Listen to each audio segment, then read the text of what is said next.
comprometer o sistema reprodutor das cadelas, hoje eu vou falar um pouco sobre a piometra.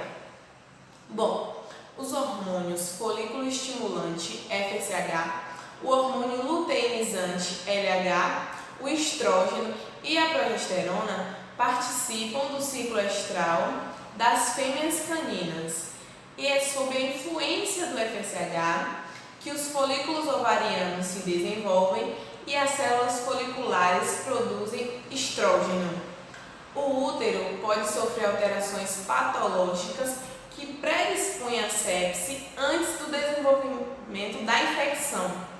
Essa condição é chamada de hiperplasia cística endometrial, ou HCE, e pode ser causada, em parte, por uma resposta uterina anormal a exposições crônicas e repetidas da progesterona. A piometra é um processo inflamatório de origem endócrino-hormonal, associado em sua evolução a infecções bacterianas, constituindo um severo complexo patológico caracterizado por acúmulo de exudato mucopurulento ou purulento nas cavidades e no lúmen do útero e do trato genital tubular. O aumento do nível de progesterona estimula o crescimento e a atividade secretora das glândulas endometriais e reduz a atividade miometrial, permitindo o acúmulo de secreções glandulares uterinas.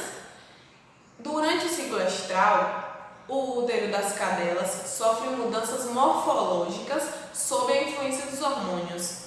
O aparecimento dessa doença pode ocorrer em qualquer estágio do ciclo estral, mas geralmente ocorre com uma maior frequência durante o diestro. A fonte de contaminação bacteriana, nos casos de piometra, é a flora vaginal, que atinge o útero por via ascendente. O útero embebido pela progesterona inibe a resposta leucocitária normal à infecção, podendo subsequentemente predispor o órgão à infecção. Estudos mostram que o principal agente etiológico isolado no conteúdo uterino da piometra é a bactéria Escherichia coli, com de 56% a 98% de ocorrência. A piometra pode ser de cérvix aberta ou fechada. Se a cérvix encontrar-se aberta, há um corrimento vaginal e os corpos uterinos não estarão muito dilatados. Nestes casos, as paredes do útero encontram-se espessadas.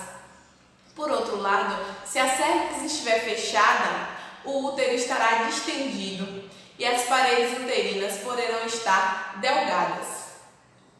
Em relação ao diagnóstico dessa patologia, ele normalmente é concluído relacionando o histórico clínico do paciente, como a realização de tratamentos prévios com estrógeno para evitar uma possível concepção, o uso de progestinas para suprimir o estro, a fase do ciclo estral que a cadela se encontra, a ocorrência de partos, enfim, e através também do exame físico realizado pelo médico veterinário quando o animal apresenta sinais sugestivos da doença e através dos exames complementares. Qual é o tratamento para a piometra? O tratamento para a piometra é cirúrgico, com a retirada do útero infeccionado. O animal deve receber antibiótico, analgésico, soro venoso para evitar complicações renais. A solicitação dessa cirurgia é de forma emergencial para evitar complicações como ruptura do útero, insuficiência renal, entre outros. O tratamento sem a retirada do útero infeccionado não é de forma segura, pois os antibióticos eles podem tratar de forma momentânea o problema e no próximo cio essa infecção ainda pode voltar e ainda com mais chances de levar o animal a óbito ou a ter complicações renais.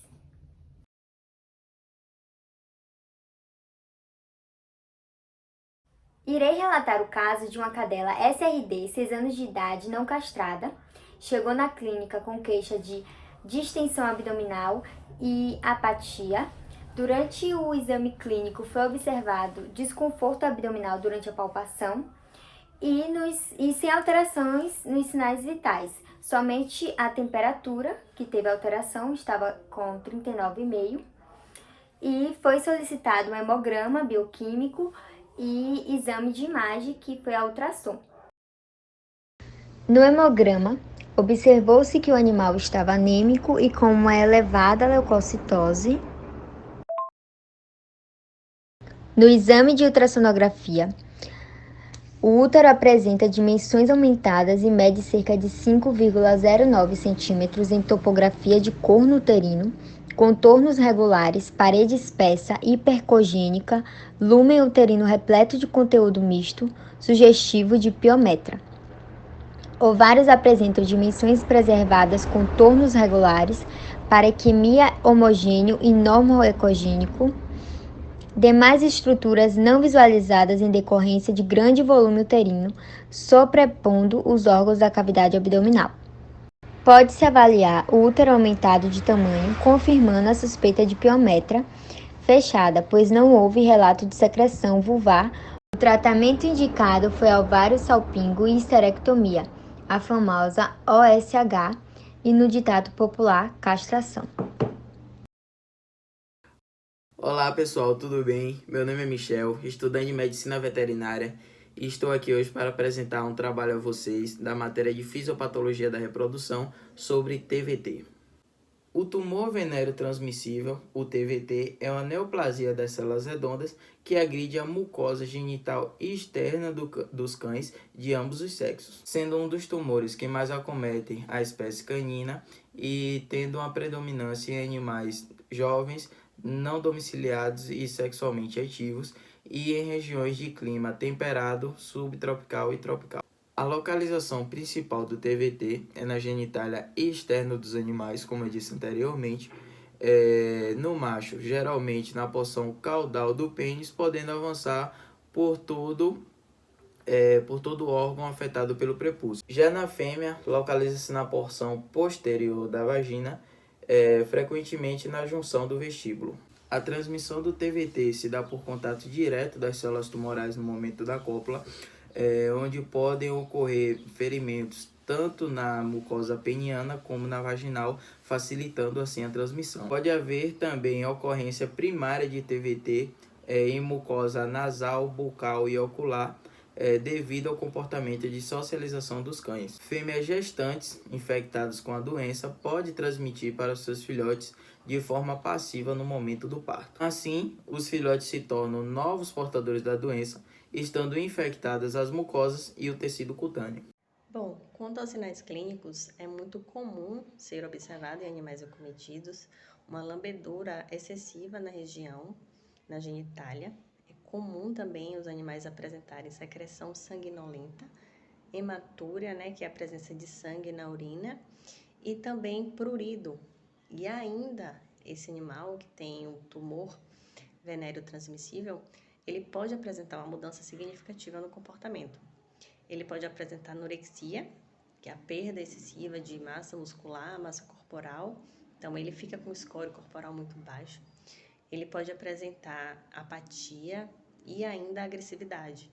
Então, às vezes, os tutores acabam pegando esse animal para ver o local e aí eles acabam respondendo de forma agressiva ou até mesmo uma consulta, a depender de como esteja a lesão.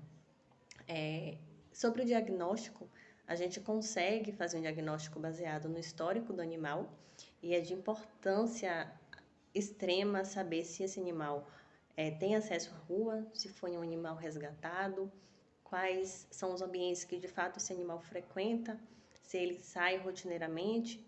Então, isso é muito importante para fazer o diagnóstico. O diagnóstico ele é baseado em exames complementares.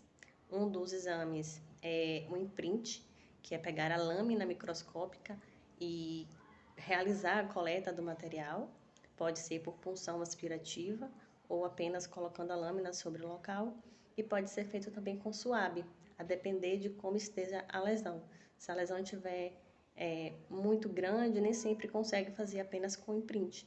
Então, tem que fazer a coleta do material e utilizar suave. Após a coleta do material, é feito os exames no microscópio e observado uma quantidade muito grande, muito abundante de células ovoides ou células redondas. A terapia mais indicada para o tratamento do TVT, tumor veneno-transmissível, é a administração de quimioterapia antineoplásica. Ela é feita via intravenosa, semanalmente, até a regressão dos tumores e é administrado o sulfato de vincristina.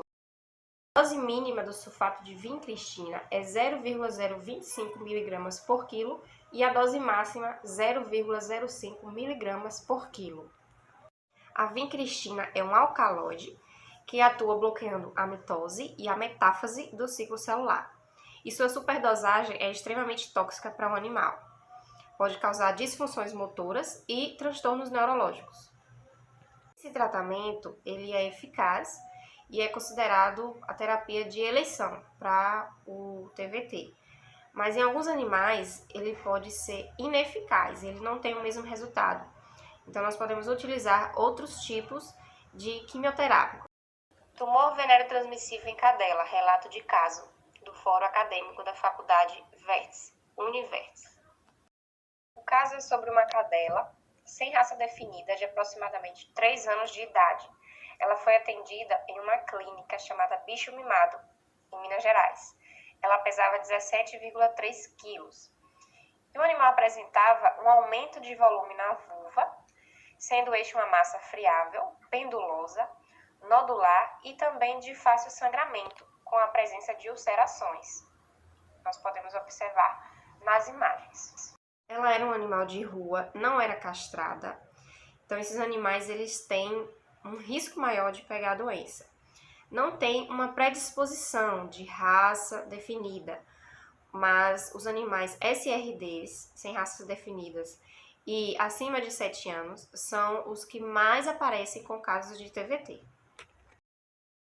Foram solicitados exames complementares, como hemograma, bioquímico renal, hepático e exame citológico por imprint. Nos resultados dos exames laboratoriais, não foram observadas nenhuma alteração.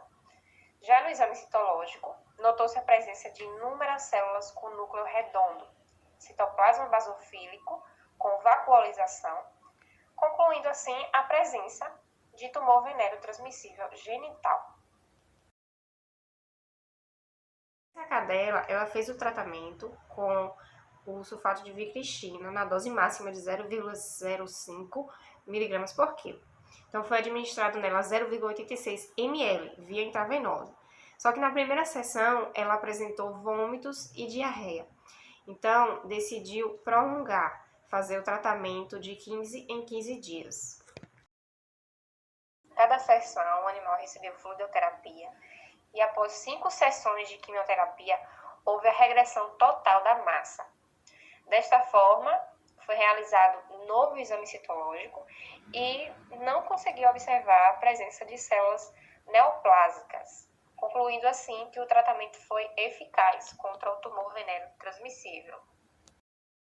Conclusão: pode-se concluir que o TVT é uma neoplasia maligna de maior incidência em genitália externa, porém pode acometer outras regiões. O histórico clínico do animal, juntamente com o exame citológico, é essencial para o fechamento do diagnóstico. O tratamento com sulfato de vincristina é o medicamento mais utilizado e eficaz para a regressão do tumor a partir das primeiras aplicações.